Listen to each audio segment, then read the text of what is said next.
Jamie from Inky&Scrappy, sharing with you today a new card series featuring tailored expressions, Uncle Sam, Cling and Clear combo, and Stencil. It's one of my first, there's going to be 4 for sure in this series. This is the first one. It's the actual traditional use of the Uncle Sam stamp set.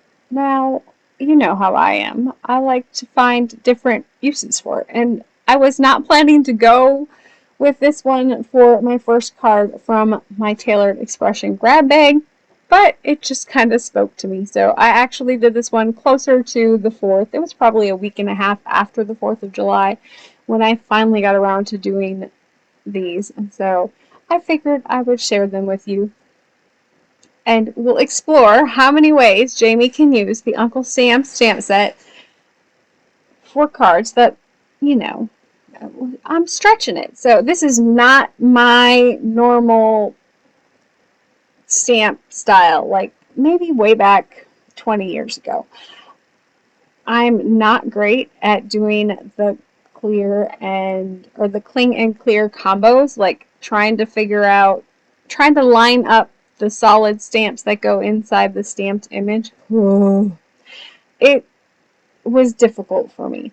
Partly because I have the camera overhead, and so I was trying to avoid getting too much of my head in the picture, and so, you know, I couldn't go directly over, so I wasn't on top of all of them exactly like I would have liked. The one panel I had actually even thought about throwing away because I was so, I don't know, just frustrated in my stamping abilities. I've been doing this forever. Like, I should be able to line them up way better than I did. You know what? It really didn't matter in the end because the panels themselves turned out super cute, even though they weren't all totally lined up properly and straight. So there's multiple different additives that you can add to these hats. So you can add, you know, stripes and diagonals and stars and all the things, solids, whatever your little heart desires. So I kind of had fun with it. I didn't go in any specific order. I didn't make sure that I had, you know, every other. I just kind of was playing. No rhyme or reason. So filling in all of the things. So I am going to bring in I think I did Whisper. So my colors were all close to my heart. Any dye ink will work for this. So I did use Star Spangled Blue, Ruby for my red, Whisper Gray for my gray, and I do a 1st generation and then a 2nd generation stamp using that gray. So that lighter one, you get that lighter gray look, kind of more of a shadow gray. I liked the lighter than I did the darker, but both of them looked fine. And then for my skin tones, I used Champaign. What's the other one? Champaign. I did bring in, I think it was Saddle for my darkest one. What was the other one? Parchment. So Parchment was a super light. I think the Parchment was a super light shade. Oh, Cashmere, not Saddle. So I did use Cashmere. Cashmere was the other darker one. And let me tell you, these looked super, super blotchy. This is why I went over them twice, because they weren't very even, and it was driving me absolutely nuts. The paper is Nina Classic Crest Solar White. It was either the 80-pound or the 110-pound. I don't remember which one I actually used on this one. Let me tell you this, though. They did dry back super well. Like, it looked fine. They weren't blotchy and splotchy like they just ran on, you know, the treadmill or something. They just had nice, clear complexion when they actually dried. So I'm bringing in the stencil that goes with this clear and cling combo. And then I'm going to bring in my little finger dauber brushes. So these are bristles. They are brush.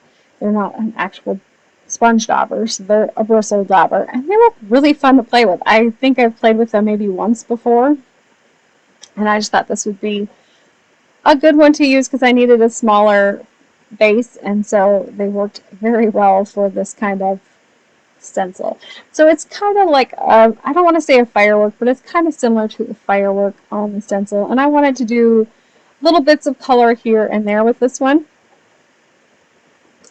Now I'm going to do both of my panels with the color, and then I will come in with some gel in a little bit. Now my first one actually had that adhesive on the back that I used to stamp it in my Misty, since I stamped reverse of what you would normally stamp your Misty. And so the second one didn't have it, so it did wiggle a little bit when I go to clean this off one more time. To clean this, I ended up using the packaging underneath to protect my card front or my panel here, and then some rubbing alcohol. The rubbing alcohol dries super fast. You don't have to wait for it to dry. You don't have to worry about any of those water drops, maybe, you know, smearing your background. And then I was able to come in with some clear gel paste from Nuvo. And then I will lift that up. Now it did pull up some of that red, of course, because red is just, it is how it is. So because I didn't take it to the sink and wash it, there was probably a little bit of red on there. Plus you're going to pick up a little bit of, if you work over it too many times. I was super careful not to re-dip my gel that was red inside my clear gel. And then of course I had to clean everything off really quick. I still ended up with dry glitter on my stencil. I don't know how people get it off. If you have tips or tricks, because I ran it to the bathroom sink right away and I scrubbed it, soap and water, and I still ended up getting a little bit of leftover glitter on my stencil. It was what it was. So I'm going to end up making 3 cards with 2 panels. It gets a little bit more mileage out of the work I put in on all of that stamping. And it allows me to, you know, get another, I don't want to say another, I guess another layout in there. And it makes me think a little bit harder than I would sometimes like to, but it was kind of fun to figure out some simpler layouts. I haven't done simple stuff, or keep it simple. I want to say keep it simple stupid, because that's what I always thought KISS stood for. But anyways, so it was me trying to figure out some simpler cards with these, because you spend that time creating that beautiful background pattern. You want that to be way more the star of the show than, you know, you don't want it to get drowned out by everything else. So I was trying to, you know, figure out how to do all 3 of them at the same time and, you know, work from there. So for my the first one, I left full panel, and I'll come back to that one. But for this one, I cut my red piece there as an A2 card base, so 4 1/4 by 5 1/2, and then I cut down my 2 strips here. I want to say they're about 1.5 inches or 1 3/4 inches. I don't remember, but I wanted my letters to be in the middle, so I just kind of measured the letters, gave them a little bit of wiggle room on the top there, top and the bottom, so they have a little bit of a red border. And then I was trying to decide, you know, how I was going to finish these ones up. So I'm going to glue my letters down. I'm going to glue the U and the A first. This allows me to overlap the S as I need to, because they weren't quite the right size for my front panel here. I will list the alphabet below. I'm pretty sure it's a Momenta. Is that right? It's like a 2-inch size alphabet. It was one of the biggest ones that I had at the ready in my small drawer, or in my die cut drawer. I probably have some bigger Sizzix, like the big block ones from Sizzix, that would have worked for this as well. Now I needed a super simple or super small star, and the one that came with the set was just a little bit too big, so I did end up pulling out my Lawn Fawn stamp set. I'm not sure which one it was. It was the first one that I could find that had a little tiny star in it. A lot of them have them. Shop your stash. That was kind of what I did.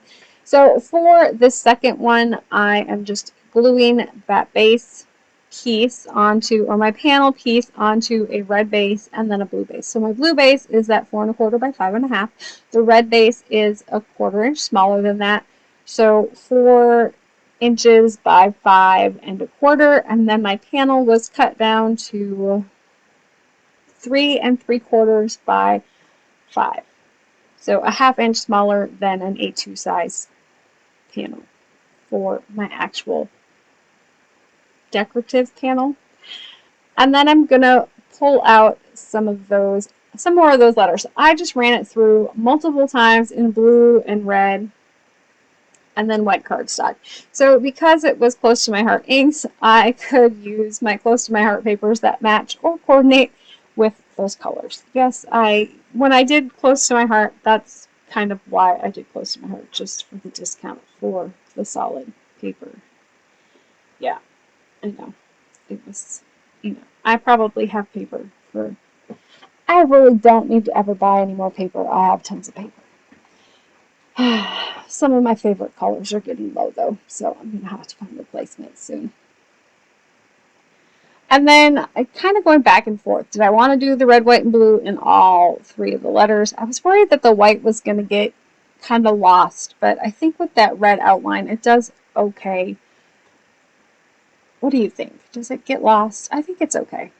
And then this one is all about, placement. I wanted to strategically place them to kind of cover up some of my flaws. I'm kidding. There's so many flaws on that panel, there's no way I would be able to cover them all up. But truthfully, so when you're stamping and there's flaws, it's really not as noticeable as you think when the full card is done. And so I just decided to live with it. I actually really liked the panels once they were dry. That glitter that stencil kind of just fixed all of the things. Like it didn't totally, and I wasn't even lined up properly with the stencil on some of them. It was okay. And then figuring out placement, you see where I place it to start with, and then I go back up top and I go in the middle. I didn't know where I wanted to put it. I ultimately end up going back to the first spot that I liked it. Yeah. And then to balance it out, I wanted to put a little bit of some gel or some gems up on top. Now, you see why I have some adhesive issues when it comes to pre-stuck things. So, yes, those gems technically are supposed to be self-adhesive gems. I want to say they're with love from Nicole pieces, the little ones at least that I ended up using. And yes, they don't stick. They fall off of the adhesive, that pre-done adhesive kind of glue tabby, I don't know, glue dot sort of stuff. Yeah, that's why I have adhesive issues. Hence why I double adhesive a lot of things. And then there's this last one. So all I have left is that one panel, or the leftover scrap from my other panel. And so I was trying to figure out what I was going to do with it.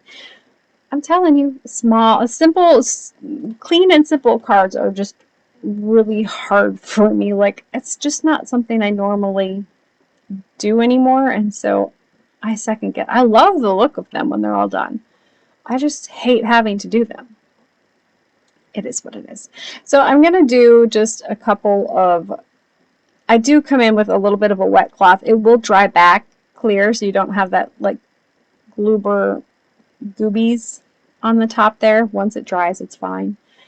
Hence why, because I've got dropitis, I just ended up putting the other one right onto the card base.